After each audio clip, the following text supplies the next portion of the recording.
Akala ng mga taga-Luzon, yung mga Muslim sa Mindanao, nag-rebelde lang ng basta-basta ng walang dahilan. So eto ang dahilan.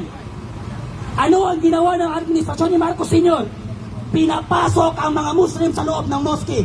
Yung Jabida Massacre, Palimbang Massacre, Alamada Massacre, Pekawayan Massacre, lahat niyan at iba pang lugar, ang daming minasakir na Muslim noong panahon ni Marcos Sr.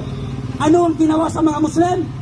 Pinapasok sa loob ng mosque, binalatan, tinanggalan ng kuko, mga buntis pinugutan ng ulo, mga bata pinagpapatay ng walang awa noong panahon ng martial law ni Bongbong Marcos. Kaya nabuo noon yung tinatawag na Black Shirt bago nagkaroon ng Muro National Liberation Front at Muro Islamic Liberation Front. Nagkaroon muna ng Black Shirt. Ano ang ginawa ni Marcos Sr.?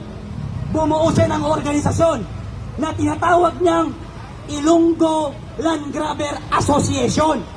Yan ang ginawa ni Marcos Sr. na organisasyon, ipinadala sa Mindanao at tinawag ito o mas kilala sa tawag na Ilaga.